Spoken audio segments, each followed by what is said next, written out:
ఏ ప్రాంతంలో జన్మిస్తారో తెలియచేయడం జరిగింది.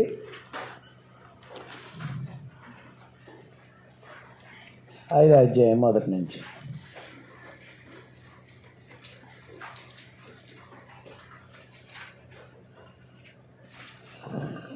అయితే సమూహములుగా కూడుదానా, సమూహములుగా కూడుము.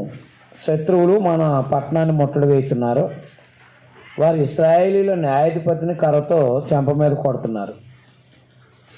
బెత్లెహేము ఎఫ్రాతా, యోదావారి కుటుంబంలో నువ్వు స్వల్ప గ్రామమైనను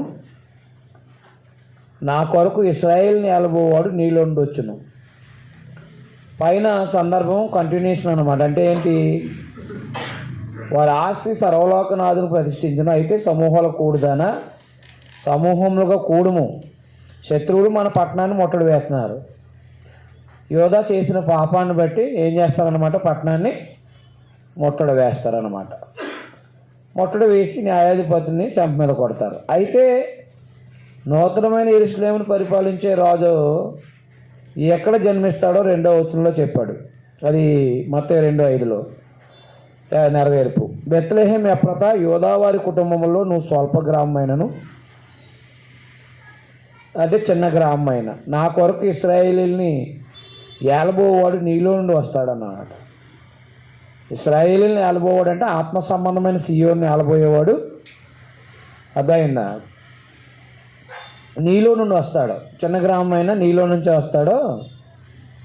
ఆ పురాతన కాలం మొదలుకొని శాశ్వత కాలం ఆయన ప్రత్యక్షమవుతుండేను అన్నాడు అన్నమాట.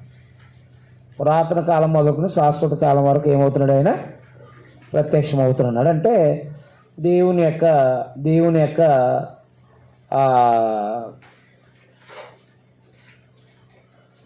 స్వరూప పోలికలు, దేవుని నిత్యత్వానికి సంబంధించినట్టు వాడు అనమాట అండి. అర్థమైందా? చూడండి, యెషయా గ్రంథం 9వ అధ్యాయం 6వ వచనం చూడండి ఒకసారి.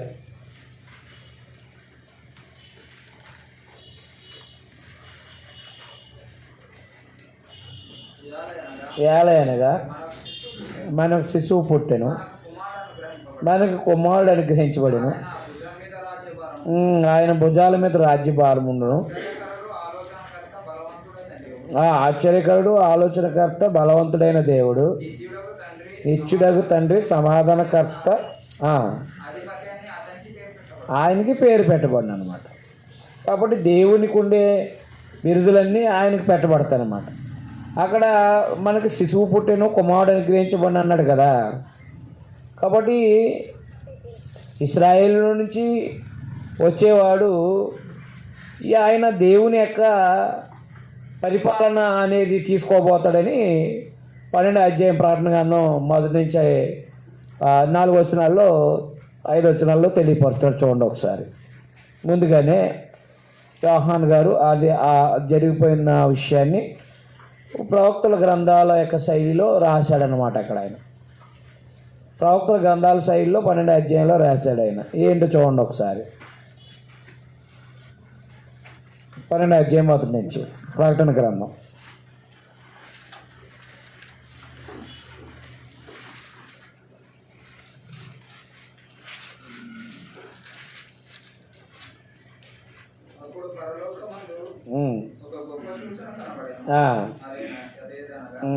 సూర్యుని ధరించుకున్న ఒక స్త్రీ పాదముల క్రింద చంద్రుడును, శిరస్సు మీద 12 నక్షత్రముల కిరీటము ఉంటుంది.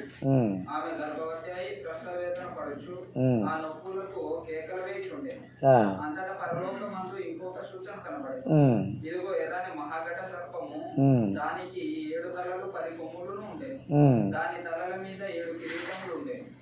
దాని తోక ఆకాశ నక్షత్రములలో 3వ భాగం నిలిచి వాటిని భూమి మీద పడవేసింది. కన్ననై ఉన్న ఆ స్త్రీ కనగానే ఆమె శిశువుని మృతి వేయవలెనని ఆ ఘట సర్పం స్త్రీ ఎదుట నిల్చుండే. ఇది పాత నిబంధన చరిత్ర అంతా కూడా యేసుక్రీస్తు వారిని భూమి మీదకి రానివ్వకుండా ఇశ్రాయేల్లో నుంచి యేసుక్రీస్తు వారు ఇశ్రాయేల్ నుంచి రావాలని ప్రవచనాలు ఉన్నాయి. ఆ స్త్రీ కనగానే ఇశ్రాయేలీలో నుంచి వచ్చిన యేసుక్రీస్తు వారు రాగానే ఏం చేశాడు? అపవాది ఏం చేయాలనుకున్నాడు? మింగేయాలనుకున్నాడు. అపవాది ఏమనుకున్నాడు? మింగేయాలనుకున్నాడు. మింగివేయాలనుకుంటే ఆయన ఏం చేయబడ్డాడు?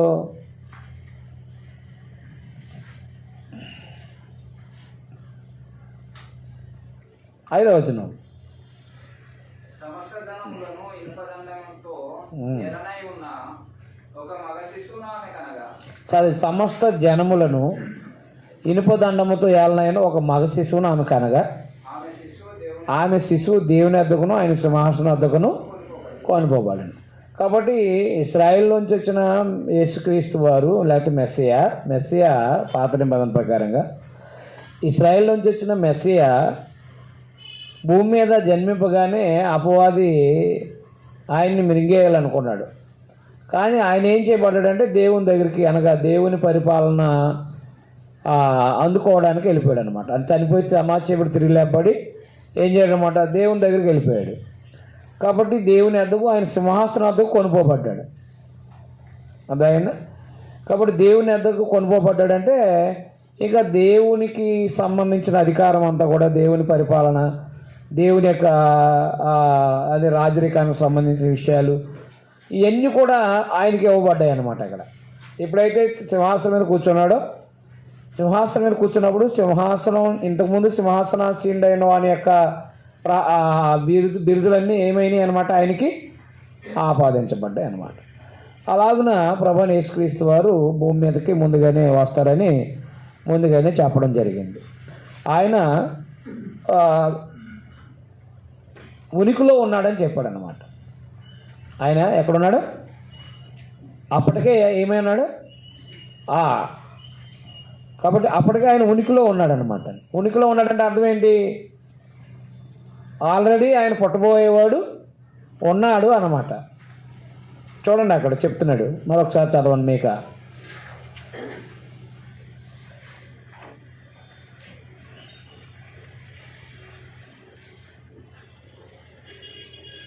ఇశ్రాయేల్ని ఏలబోయేవాడు నీలో నుండి వస్తాడు.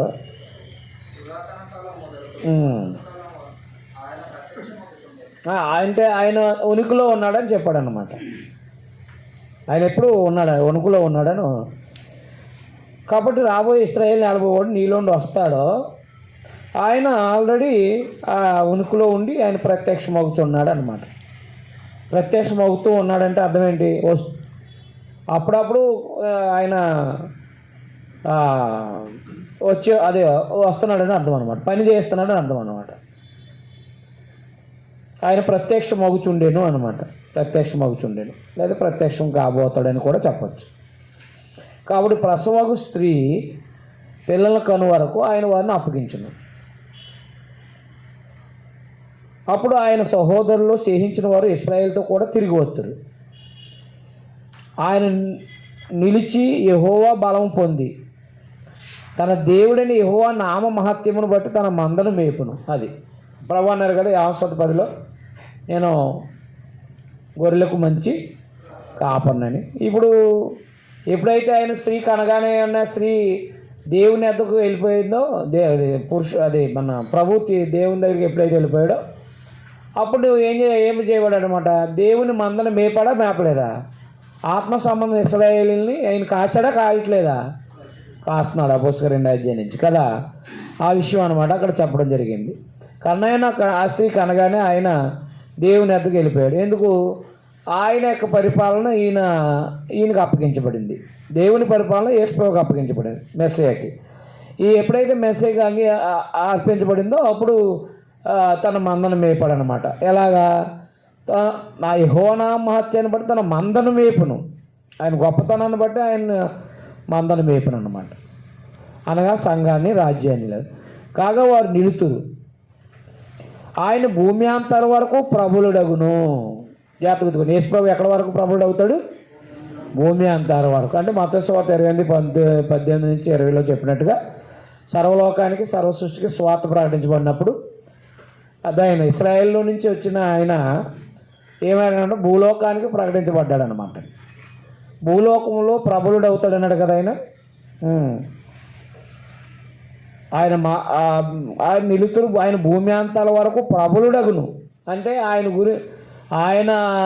గురించిన ప్రచారం అనేది ఏమవుతుంది అనమాట? భూమి అంతాలకి విస్తరిస్తుంది అని ముందుగానే తెలియపరచడం జరిగిందనమాట.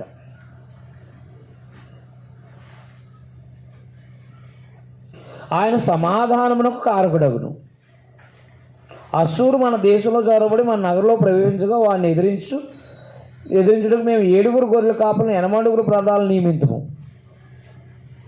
అంటే ఆయన చూడండి, ఆయన సమాధాన కారకుడు అన్నాడు కదా. ఎఫెసీ పత్రిక 2:14-19 వరకు కూడా అన్యులకి యూదులకి ఏమయ్యాడు? ఆయన సమాధాన కారకుడు అయ్యాడు. ఎవరు? ప్రభు అయిన యేసుక్రీస్తు వారు. అందువల్ల అశ్షూరు అనేది అన్యులు కదా. అన్ని జనాంగాలకి ప్రభు అయిన యేసుక్రీస్తు వారు ఏమవుతారంటే సమాధాన కారకుడు అవుతాడని చెప్పాడు అన్నమాట. వారు అశ్షూరు దేశమును దాని గుమ్మం వరకు నిమ్రోద్ దేశమును ఖడ్గం చేత మేపుదురు. అశ్షూరీయులు మన దేశంలో చొరబడి మన సరిహద్దులో ప్రవేశించినప్పుడు ఆయన ఇలాగున మనల్ని రక్షించును. అంటే ఏంటనమాట? శత్రు సైన్యం నుండి యేసు ప్రభువు వారు ఏం చేస్తారనమాట? కాపాడతారు అనమాట. ఆయన పరిపాలనలో భయం ఉండదు, శత్రు భయం ఉండదు. దేవుడు మన పక్షాన ఉండగా మనకు విరోధి ఎవడని రోమపతిలో 8 చెప్పాడా లేదా? కాబట్టి ఇప్పుడు ఆయన పరిపాలనలో శత్రు భయం ఎందుకు ఉంటుంది? అర్థమైందండి. అశ్షూరుని అన్యులుగా వాడాడు కాబట్టి శత్రు భయం అనేది ఉండదన్నమాట. శత్రు భయం లేకుండా చేస్తానని చెప్పి శత్రు భయం అనేది ఆయన పరిపాలనలో ఉండదన్నమాట. అంటే దేవుడు మన పక్షాన ఉన్న, దేవుడు మనల్ని కాస్తుంటే, లేకపోతే దేవుని పక్షంగా ప్రభు పరిపాలిస్తున్నప్పుడు ఆయన భూపతులకు అధిపతి కదా. భూపతులకు అధిపతి అయినప్పుడు ఆయనకు వ్యతిరేకమైన శత్రువులు ఎవరు ఉంటారు? అంటే ఆయన యొక్క అనుమతి లేకుండా ఎవరు శత్రువు అవుతాడు? అందువలన ఏమన్నాడు అనమాట? ఆయన చూడండి మనల్ని రక్షించను. అశ్షూరీయులు మన దేశంలో చొరబడినప్పుడు సరిహద్దులో పోయిన ఆయన ఇలాగను మనల్ని రక్షిస్తాడు. యాకోబు సంతతిలో శేషించిన వారు యెహోవా కురిపించు మంచు వలె, మనుష్య ప్రయత్నం లేకుండా, నరుల యోచన లేకుండా గడ్డి మీద పడు వర్షం వలె ఆయా జనం మధ్య నుందురు. అంటే నిర్భయంగా ఎక్కడైనా ఉంటారనమాట వాళ్ళు. యాకోబు సంతతిలో చేయించిన వారు అన్యజనుల మధ్యను, యాకోబు సంతతిలో శేషించిన వారు అన్యజనుల మధ్యను అనేక జనములను, అడవి మృగములను, సింహం వలెను ఎవడనో విడిపింపబడకుండా లోపలికి వచ్చి గొర్రెల మందలు త్రొక్కి చీడ్చుకోదం సింహం వలెను ఉందురు. నీ హస్తము నీ విరోధుల మీద ఎత్తబడి ఉండును గాక, నీ శత్రువులు అందరూ నశించురు గాక. కాబట్టి ప్రభువైన యేసుక్రీస్తు వారు అంటే మన మెస్సయ ఏం చేస్తారనమాట? ఆయన పరిపాలన, మెస్సయ పరిపాలన ఏమై ఉంటుందంటే, ఆల్రెడీ ఆయన ప్రత్యక్షమైనప్పుడు ఏం జరుగుతుంది అంటే బలంతో ఆయన తన దేవుని మందను మేపుతాడు. అనుజనులైనటువంటి వాళ్ళకు కూడా సమాధానాన్ని అనుగ్రహిస్తాడు. అనుజనులైనటువంటి వాళ్ళకు కూడా ఆయన సమాధానాన్ని ఇస్తాడు. ఆయన పరిపాలనలో యోధా సంతతి కూడా, యూదులు కూడా ధైర్యంగా ఏ ప్రాంతంలోనైనా నివసిస్తారు. అందుకే ఎఫెసు ప్రాంతంలో యూదులు ఉన్నారు. అవునా? ఎఫెసు ప్రాంతంలో యూదులు ఉన్నారా లేరా? రోమాలో ఉన్నారు. యోధా దేశంలోనే కాదు, అన్ని ప్రాంతాల్లోనూ యూదులు ఉన్నారా లేదా? యూదులు ఉన్నారు. కాబట్టి ప్రభు పరిపాలనలో వచ్చేటప్పటికి అన్ని ప్రాంతాల్లో యూదులు ఉన్నారు. అలాగున వాళ్ళు ఏమై ఉంటారంటే కొదమ సింహం వల్లే ఉంటారని చెప్పాడు. వాళ్ళు శత్రువులందరూ నశిస్తారని చెప్పడం జరిగిందనమాట. అదైనా ప్రభు పరిపాలనలో ఏం జరుగుతుందో చెప్పుకొచ్చాడనమాట. ఆత్మ సంబంధం ఇశ్రాయేలుకి సంబంధించి.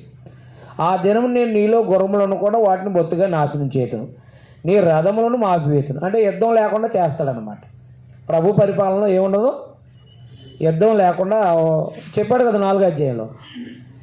మేకా 4వ అధ్యాయంలో చెప్పాడు కదా. ఇక యుద్ధం చేయటం మానేస్తారు, రథములు ఏముండవు అనమాట. నీ దేశమందున పట్టణమును నాశనం చేతును, నీ కోటలను పడగొట్టును, నీలో చెల్లంగి వారు లేకుండా నిర్మూలన చేతును. మేఘములు చూసి మంత్రించే వారికి నీలో ఉండరు. నీ చేతి పనికి నువ్వు మొక్కుకున్నట్లు నీ చెక్కిన విగ్రహాలు, దేవతా స్తంభాలు నీ మధ్య ఉండకుండా నాశనం చేస్తాను. నీ మధ్యన దేవతా స్తంభాల్లోకి ఉండకుండా వాటిని పెళ్ళగింతును, నీ పట్టణాలు పట్టుకొడుదును. నేను అత్యాగ్రహం తెచ్చుకుని నా మాట ఆలకించిన జనములకు ప్రతీకారం చేతును, ఇదే యెహోవా వాక్కు అన్నమాట. అందువల్ల మెస్సియా పరిపాలన సంబంధించిన విషయాలను రాసుకోండి. మెస్సియా జన్మస్థలం, ఆయన పరిపాలనలో ఇశ్రాయేల్ యొక్క ధైర్యం, ఆయన పరిపాలనలో ఇశ్రాయేలు అన్యులు సమాధానం అని రాసుకోండి. మెస్సియా యొక్క పరిపాలన, ఆయన యొక్క పరిపాలనలో యూదులు అన్యులు లేకపోతే అన్యులు యూదులు సమాధానపరచబడతారని తెలియజేయబడింది.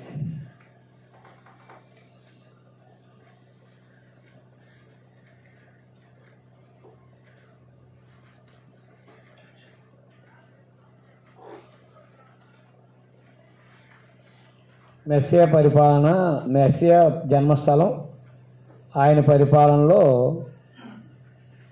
యూదులకి అన్యులకి సమాధానం కలుగుతున్నాం.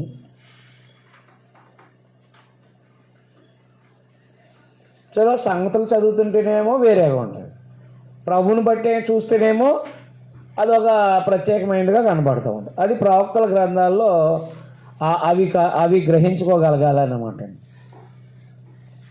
ప్రవచన గ్రంథాల్లో అవి గ్రహించగలిగితేనే అర్థమవుతుంది. అటు అటు అక్కడకు సంబంధించి రాబోయే మెస్సేజ్కి సంబంధించి కలిపి చెప్పేస్తూ ఉంటాడు. కొన్ని గ్రహించుకోగలిగి ముందు మనం అర్థం చేసుకోవడానికి ప్రయత్నం చేయగలగాలి. 6వ అధ్యాయంలో దేవుని అనుగ్రహాన్ని సద్వినియోగం చేసుకుని దేవుడు ఆశించిన రీతిగా బ్రతకాలని పిలుపు. దేవుని అనుగ్రహాన్ని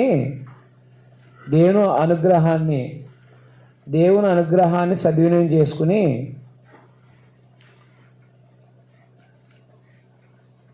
నీతి న్యాయాలతో బ్రతకాలని పిలుపు.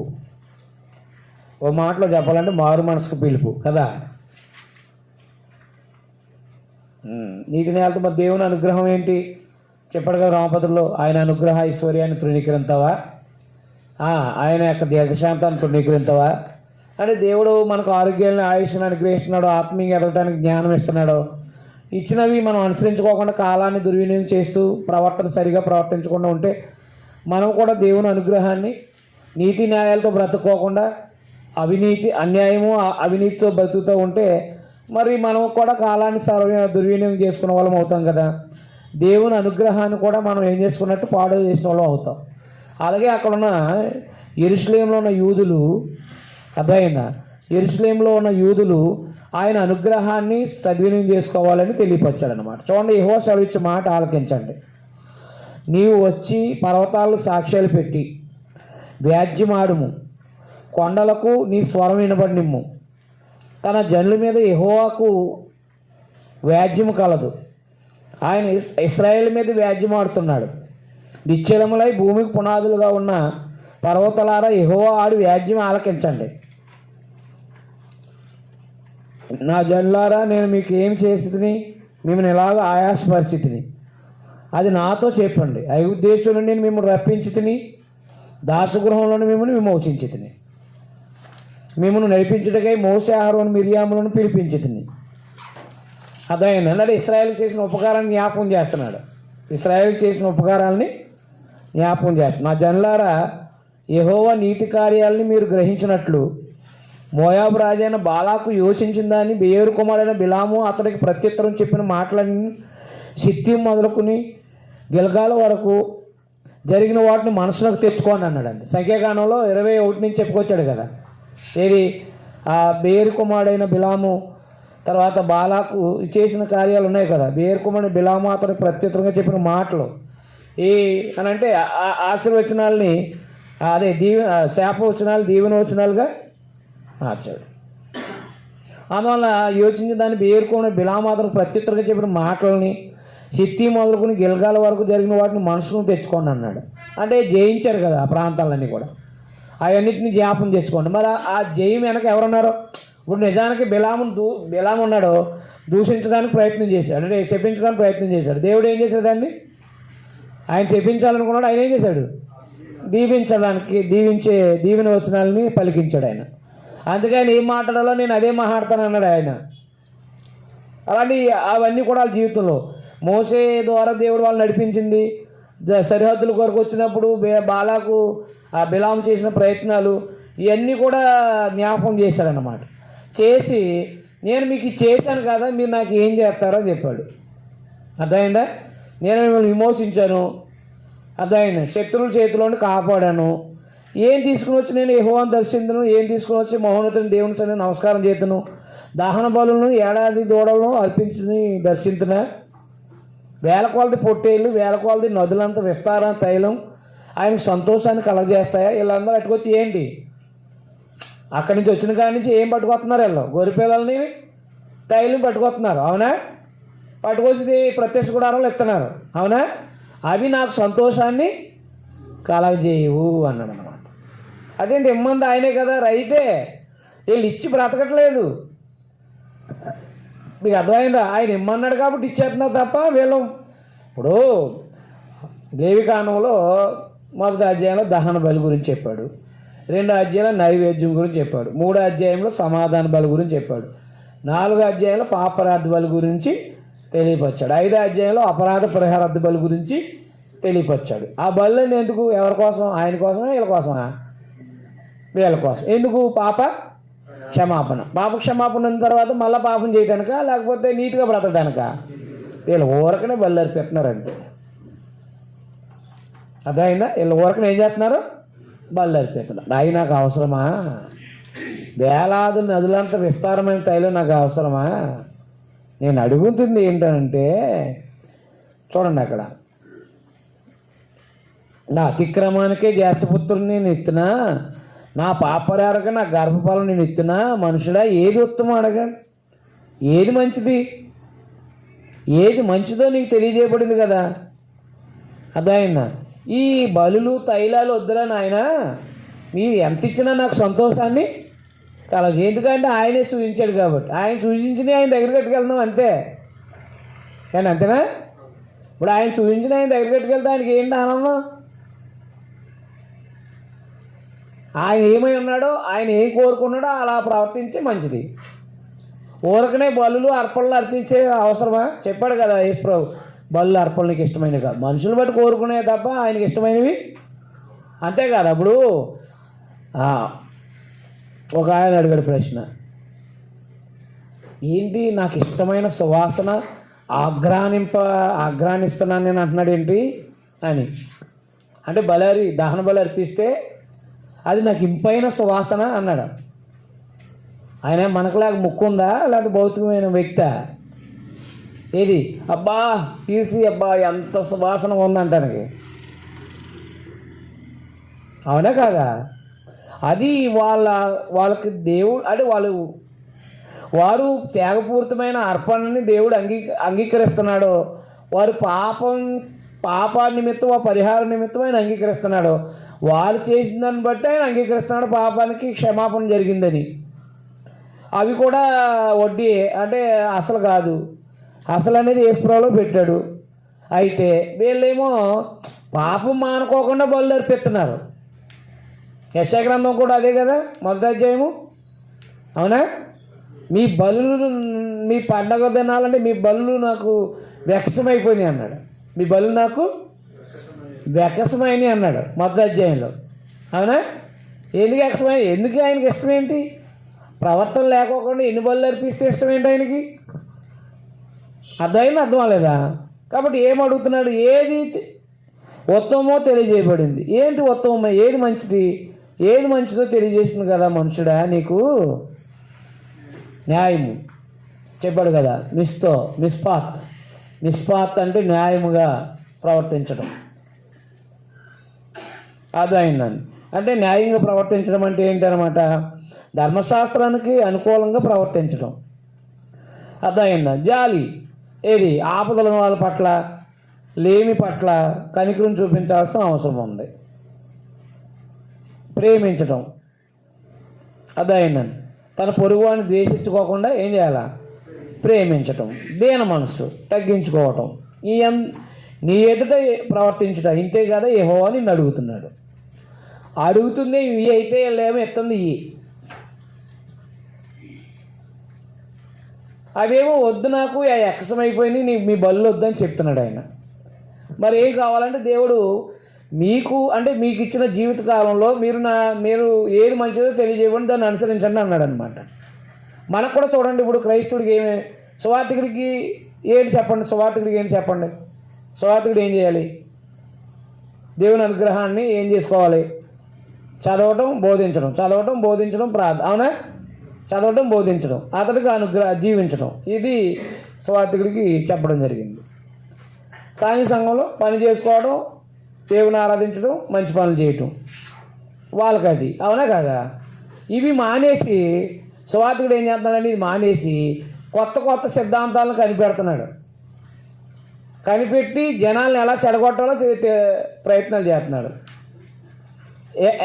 అవునా కాదా? కొత్త సిద్ధాంతాలు కనిపెడుతున్నాడు. కొత్త సిద్ధాంతాలు కనిపెట్టి సంఘాలను ఏం చేస్తున్నారనమాట, ఆ వాదోపవాదంలోకి తీసుకెళ్ళిపోతున్నారు. మరి మొదటి శతాబ్దంలో ఉద్దేశం ఏంటి అంటే, మొదటి శతాబ్దంలో ఏం బోధించారో వాళ్ళందరూ కూడా ఏం బోధించారు, వాళ్ళ ఉద్దేశాలు ఏంటంటే క్రీస్తునందు ప్రతి ఒక్కరిని సంపూర్ణ చేయాలి, ప్రతి ఒక్కరిని యేసుప్రభువులాగా నడిపించాలి. అంతేనా? అది స్త్రీ అయినా పురుషుడైనా ఎవరైనా సరే దేవునియందు ప్రభువునందు విశ్వాసించి బాప్తిసం పొందిన వారిని వారు ప్రభు అయిన యేసు వైపు నడిచేలాగా నడిపించాలి.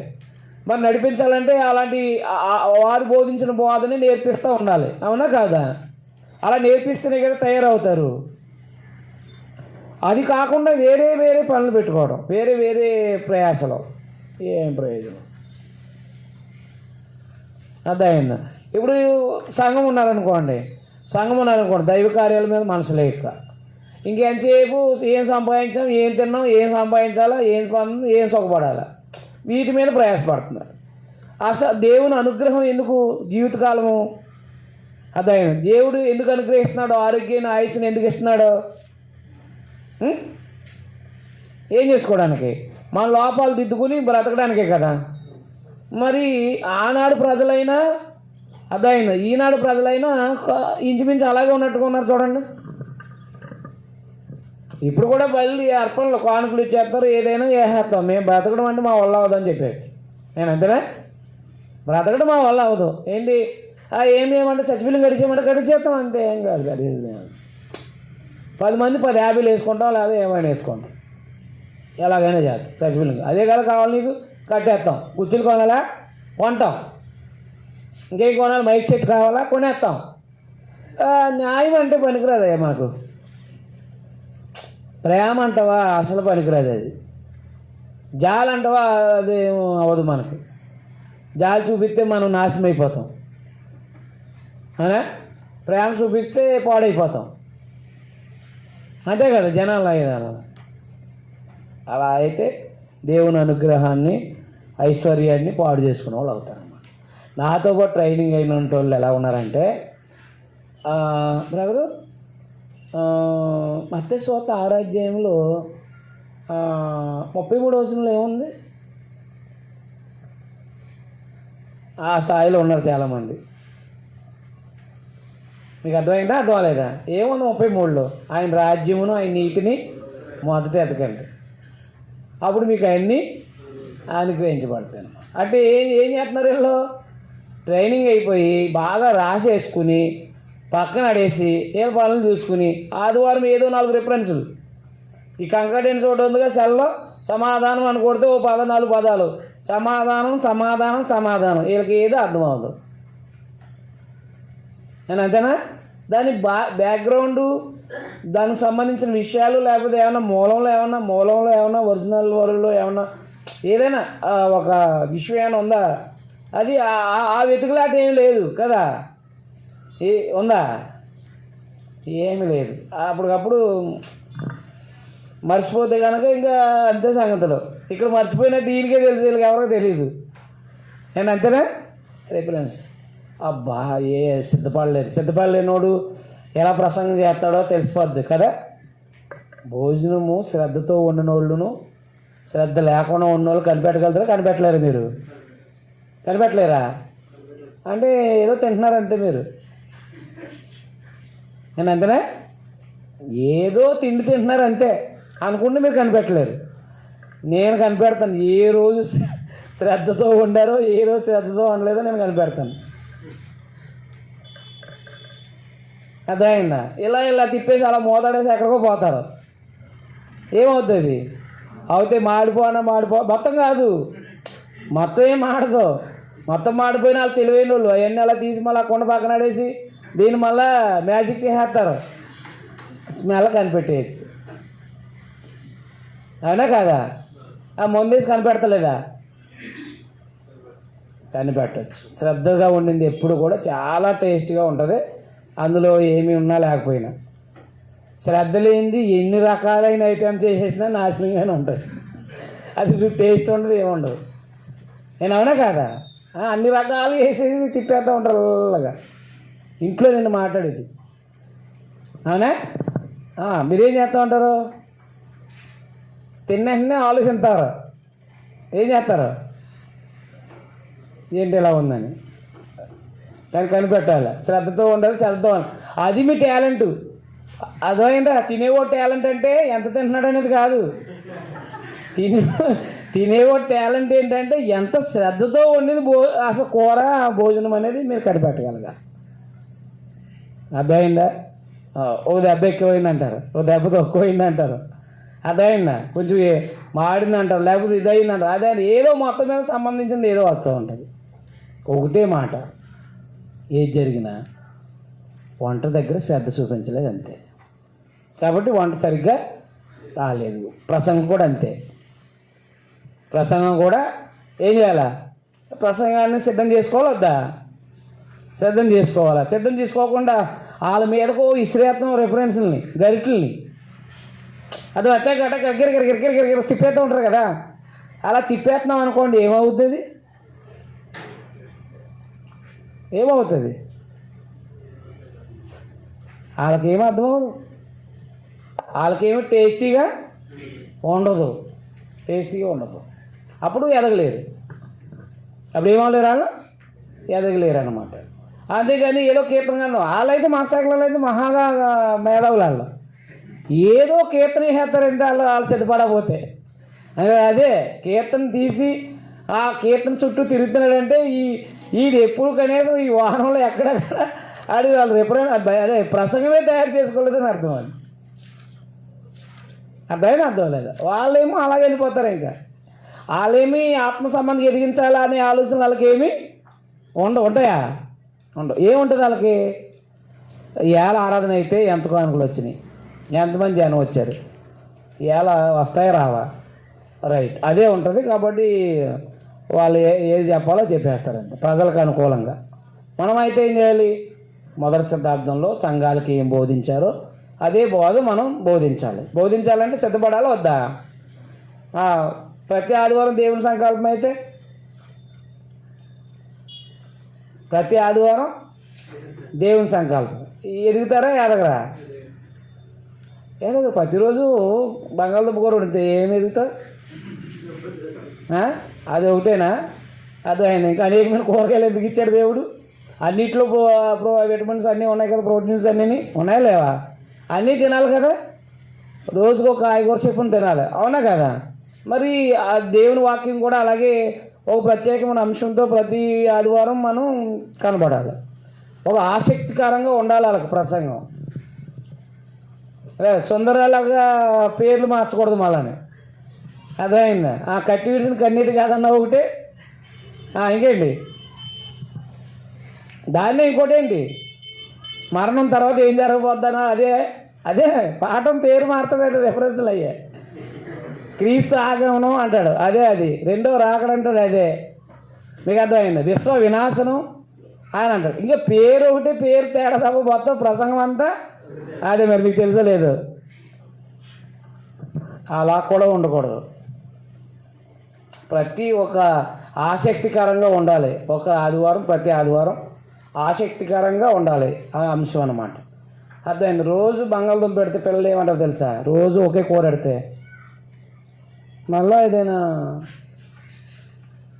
అంటారా? మళ్ళా అదేనా అంటారా? మరి పెద్దోళ్ళు ఏమనుకుంటారు సంఘంలో ఎదిగిన వాళ్ళు? మళ్ళా ప్రేమ అని వారోళ్ళు అయ్యో మొదలెట్టాడు రా బాబా. మొదటి రోజున ఆసక్తిగా ఉంటుంది, దాన్ని చేయాలని తృష్ణ ఉంటుంది.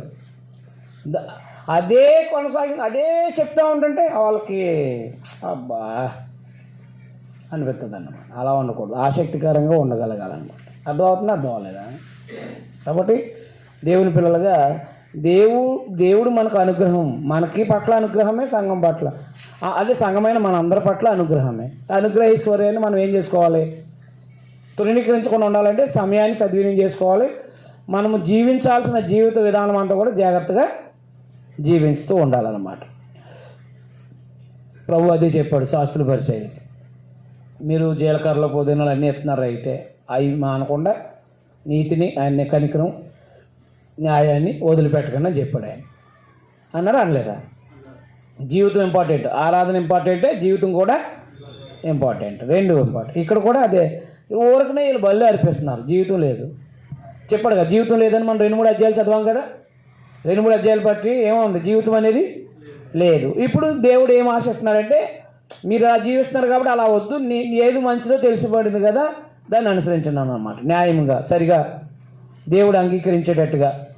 అదైనా జాలి, ఎదుటి వాళ్ళని అంటే కఠినత్వంతో కాకుండా వాళ్ళు ఏదైనా పాడైపోయిన వాళ్ళ పట్ల కనికరం, ప్రేమ, తగ్గింపు కలిగి దేవుని ఇదే కదా యెహోవాని అడుగుతున్నాడు. ఇది కష్టమైనది ఏం కాదు అసలు.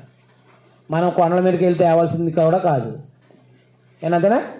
ఎక్కడి నుంచో భుజాల మీద మోసి మోసి మోసి సడన్గా అందులో అక్కడ వదిలేసి ఇచ్చి మనం వదిలేకపోతున్నాం, ఇది ఏంటి ఈయన ఇలాంటివి చెప్తున్నాను అంటాను కూడా ఆదాయింది కాదు. కేవలం నీవు విన్న ఇంటికాడ నువ్వు నీతిగా బ్రతకడం, ఎవరైనా ఆపదలు ఉంటే చూస్తూ ఊరుకోకుండా వాళ్ళకి సహాయం చేయటం, ఇదే దేవుడు అడుగుతున్నాడు.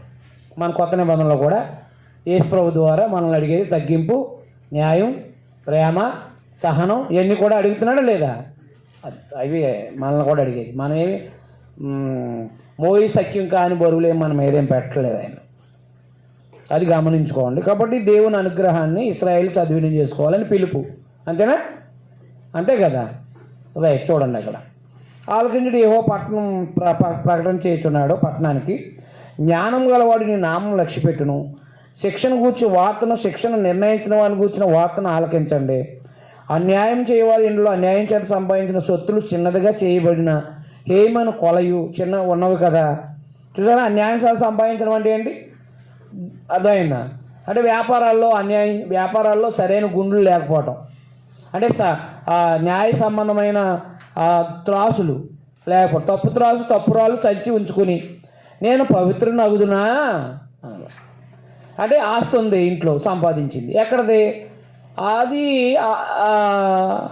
తప్పు రాళ్ళు, తప్పు త్రాసులు, వాటి వల్ల సంపాదించిన ధనం ఉంది. అది పవిత్రత కలగజేస్తుందా? కలగజేయదు. వారిలోని ఐశ్వర్యంతులు ఎడతెక్క బలాత్కారం చేయుదురు, పట్టణస్థులు అబద్ధం ఆడుదురు, వారి నోట్లోని నాలుక కపటంగా మాట్లాడును, లోపల పైకొట్టి మాట్లాడను. కాబట్టి నువ్వు బాగుపడకుండా నేను నీ పాపాలను బట్టి నిన్ను పాడు చేసి మొత్తుదును. అదనమాట అన్యాయమైన సంపాదన, అపవిత్రమైన జీవితం. కాబట్టి ఏం చేస్తాను అన్నాడు ఆయన, నీ పాపాలను బట్టి నేను పాడు చేసి మొత్తాను అన్నాడు అన్నమాట. అండర్లైన్ చేయండి. ఎవడైనా పాడవుతున్నాడంటే వాడు పాపమే, గుర్తుపెట్టుకోండి. పాడు అవటం వేరు, బాధ అనుభవించడం వేరు, గుర్తుపెట్టుకోండి ఆ విషయాన్ని.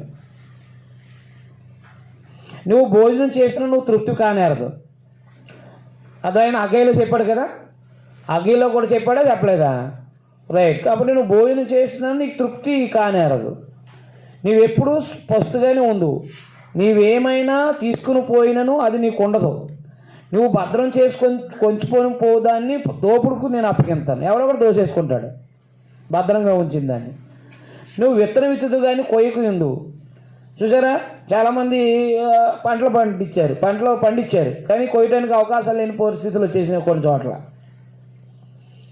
కారణం పాపమే. నువ్వు చూడండి, ద్రాక్ష పండ్లు దొక్కుదు కానీ తైలం పూసుకొనకు, ద్రాక్షాసం పానం చేయకు ఉంటావు. అది యోధా జనాంగంలో పంట కాబట్టి. ఏలనగా మీరు ఒమ్రీ నియమించిన కట్టలను ఆచరిస్తూ, ఒమ్రీ ఎవరు? ఆహాబు తండ్రి. మీరు ఒమ్రీ నియమించిన కట్టలను ఆచరించి ఆహాబు ఇంటి వారు చేసిన క్రియలను అనుసరిస్తూ వారి యోచనలు బట్టి నడుస్తున్నారు కనుక నా జనులకు రావాల్సిన అవమానం మీరు పొందగా మిమ్మల్ని భీతి పుట్టిన జనులుగాను పట్టణం నివాసులుగా అపహాస్యాస్పదంగా చేయబోతున్నాను అన్నాడు. అంతే, అపహాస్యాదం చేయబోతుంది. కాబట్టి ఆరోగ్యం ఏం రాసుకుంటారంటే దేవుని అనుగ్రహమును సద్వినియోగం చేసుకుని నీతి న్యాయాలతో బ్రతకమని ఉంటాయి. నీ న్యాయము, ప్రేమ, కనికర, దీన మనసులతో ప్రవర్తించడం పనుట.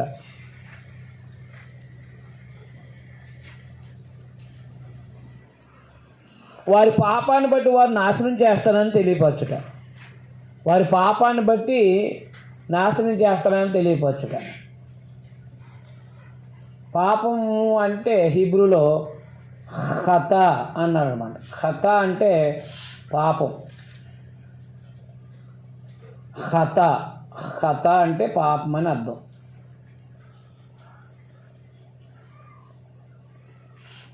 ఆజ్ఞను అతిక్రమించటం అనే మాట ఖత. ఖత అంటే పాపం. ఈ భాషలో ఏమైనా ఉందా ఏదైనా? ఖత అంటే పాపం. 3 అధ్యాయాలు ఉంటుంది కదా పాపం అని. పాపం ఎలా వచ్చింది చెప్పండి? ప్రారంభం. పాపం ప్రారంభం ఎప్పుడు? పాపం ప్రారంభం ఎప్పుడండి?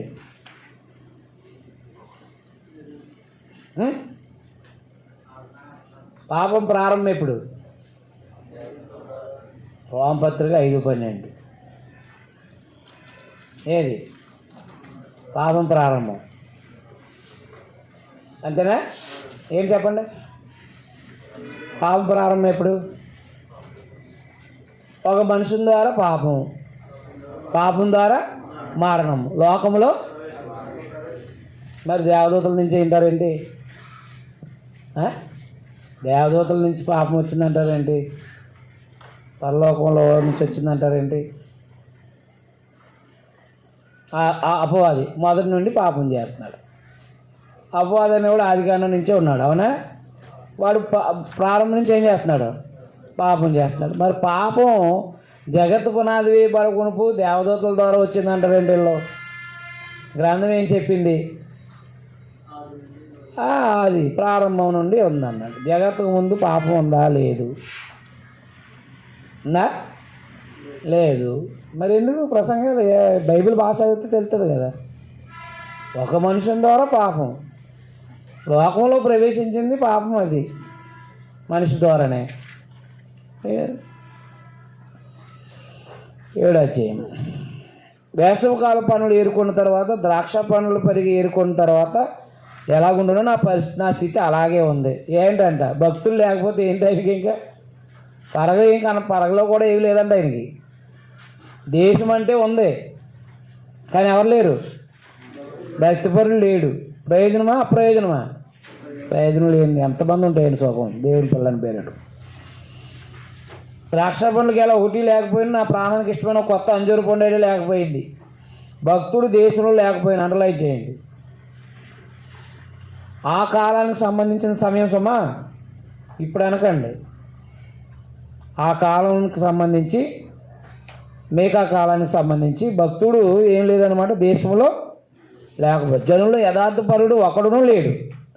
అందరూ ప్రాణహాని చేయటగా పొంచి ఉండేవారే. ప్రతి మనుషుడు కిరాతిగా తన సహోదరుని కొరకు వాళ్ళలో ఒగ్గును. అది ఆయన ఒకడాస్తూ ఒకడే వేసుకోవాలని కూడా వాళ్ళు ఒగ్గుతున్నారు కదా. 2 చేతులతోనూ కీడి చేయి పూనుకొందురు. అధిపతులు బహుమానం కోరుదురు. మళ్ళా చెప్తున్నాడు చూడండి. న్యాయాధిపతులు లంచం పుచ్చుకుందురు. గొప్పవారు తమ మోసపు కోరికలను తెలియజేయుదురు. అలాగని వారు ఏకపట్టుగా నుండి దాన్ని ముగింతురు. వారిలో మంచివారు మొండల చెట్టు వంటి వారు, వారిలో యథార్థవంతులు మొండల కాంచే కంటేనూ ముండ్లుగా ఉందరు. నీ కాపర్లు దినము నువ్వు శిక్షణ దినం వస్తుంది. యెరూషలేము నాశనం. ఇప్పుడే జనులు కలవరపడుతున్నారు. స్నేహితుని యందు నమ్మిక ఉంచొద్దు, ముఖ్య స్నేహితుని నమ్ముకోవద్దు. నీ కౌట్లో పండుకొని దాని ఎదురు నీ పెదాల దూరం కాపు పెట్టు అన్నాడు. అంటే పరిస్థితులు బాగోలేదు, ప్రజలు పాపులు కాబట్టి పాపం చేత కలుషితమైపోయారు.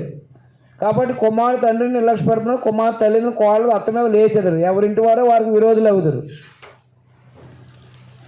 ఆయనను యెహోవా వారి కొరకు నేను ఎదురు చూచేదను. ఎవరైనా? మేకా. ఆయనను యెహోవా కొరకు నేను ఎదురు చూసేదను. రక్షణకర్తగా నా దేవుని కొరకు నేను కనిపెట్టుకుంది. నా దేవుడు నా ప్రార్థన ఆలకించును అనమాట. చూడండి, ప్రజలు ఎలాగున్నా భక్తిపరుడే. కాబట్టి ఎవరున్నారండి అంటూ ఉంటారు. ఎవరున్నారని అంటారు కదా. మేక ఏమంటున్నాడు?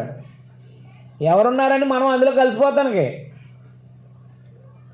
మీకు అర్థమలేదా? అందరూ ఎవరున్నారు నీతిగా, ఎవరు లేరండి అంటే అందులో మనం కూడా చేరిపోవాలని. ఏమనాలి? మేకలాగా నేనున్నానని చెప్పాలి. చెప్పాడు ఆయన. ఆయనను యెహోవా కొరకు నేను ఎదురు చూస్తున్నాను, రక్షణకర్తగా నా దేవుని కొరకు అని పెట్టుకుంది. నా దేవుడు నా ప్రార్థన ఆలకించును అన్నమాట. ఎవరు ఎలాగున్నా సరే నేను మాత్రం యెహోవా కొరకు ఎదురు చూస్తాను అన్నాడు అనమాట. నా శత్రువు నా మీద అతిశయింపవద్దు, నేను క్రింద పడినా తిరిగి లేస్తాను, నేను అంధకారం ముందు కూర్చున్నా యెహోవా నాకు వెలుగుగా ఉండును.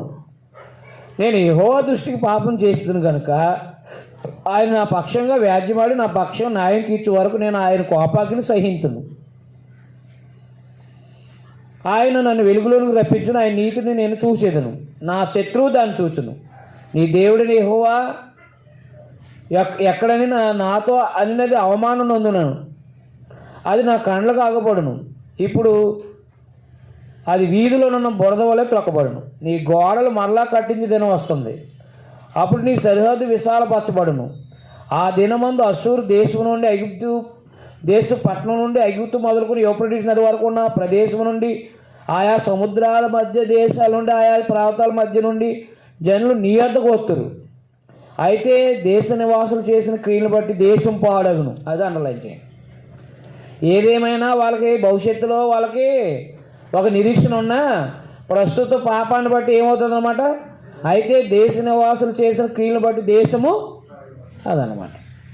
ఇప్పుడు రాబోయే కాలంలో మెస్సయ్య వచ్చినా, రాబోయే కాలంలో బబులోను చెర నుంచి ఒకవేళ కోరేసి విడిపించిన అదైనా, రాబోయే కాలంలో వాళ్ళకి నెమ్మది కలిగిన వారు ప్రస్తుత పాపాన్ని బట్టి ఏమవుతుంది అన్నమాట, వారికి పాడవుతుంది అన్నమాట. పాపాన్ని బట్టి వారు పాడవుతుంది అనమాట. దేశం మాత్రం ప్రస్తుతం పాడవుద్ది అని చెప్పేసి. నీ చేతిగా తీసుకుని జనులను కర్మేలునకు చేరిన అడవిలో ప్రత్యేకంగా నివసించు, నీ స్వాస్థ్యపు వారిని మేపు. బాషాన్లోను గిలాదులోను వారు పూర్వకాలంలో మేసినట్టు మేయుదురు. ఐగుప్తు దేశం నుండి నీవు వచ్చినప్పుడు జరిగినట్టుగా నేను జనులకు అద్భుతాలు కనపరుతును. అన్ని జనులు అది చూసి తమ కలిగిన బలమంతా కొంచెమని సిగ్గుపడి నోరు మూసుకుందరు. వారి చెవుడెక్కుపోవును, సర్పం లాగున వారు మన్ను నాకుదురు. భూమి మీద పురుగు వలె తమ ఎరువుల్లో నుండి వణుకుచూ ప్రాగుతూ వత్తురు. మన దేవుడిని యెహోవా యొద్ద భయపడుచూ వత్తురు. నిన్ను బట్టి భయం నొందుదురు. తన స్వాస్థ్యంలో చేయించిన వారు దోషాన్ని పరిహరించి వారు చేసిన అతిక్రమాల విషయమై వారిని క్షమించు దేవుడు అయిన నీతో సముడైన దేవుడు ఉన్నాడా? 18 వచ్చిన అండర్లైన్ చేయండి. దేవుడు చూడండి ఇశ్రాయేలు పాపాలను క్షమించి తిరిగి తీసుకొచ్చే సమాధానం సంతోషంగా క్షమించే దేవుడు ఉన్నాడా అని అడుగుతున్నాడు. అంటే అతిక్రమాలని విషయమై వారిని క్షమించే దేవుడు నీతో సముడైన వాడు ఎవడైనా ఉన్నాడా అని అడుగుతున్నాడు.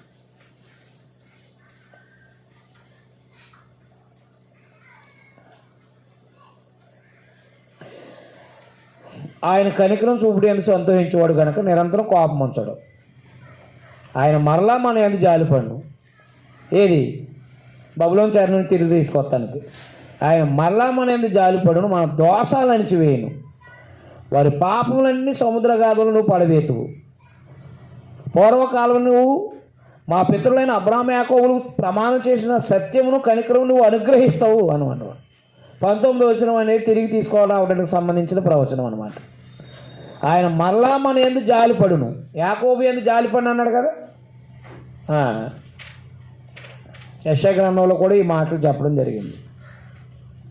దేవుడు మరలా యాకోబు యందు జాలి పడతాడు అని. ఎందుకు జాలి పడతాడంటే చెర నుండి తిరిగి తీసుకొస్తాను అనమాట. కాబట్టి 7వ అధ్యాయంలో ఏం చెప్పాడు? 7వ అధ్యాయంలో ఏం తెలియపరిచాడు చెప్పండి. ప్రస్తుతం దేశంలో భక్తిపరుడు లేడు, కానీ మేక నేనున్నానని ఆయన తెలియపరిచాడు. అదే మేక ఆయన కొరకు కనిపెడుతున్నవాడుగా తెలియపరచుకున్నాడు. పాపాన్ని బట్టి వారికి దేశం నాశనం అవుతుందని తెలియపరిచాడు.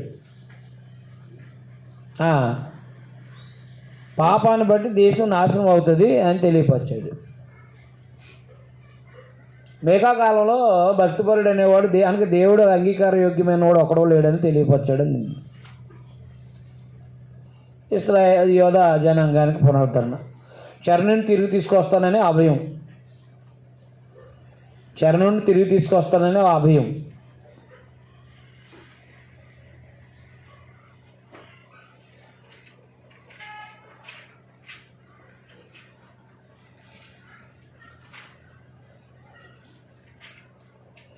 ఇది ఒక అవుట్లైన్గా రాసుకోవటానికి ట్రై చేయండి.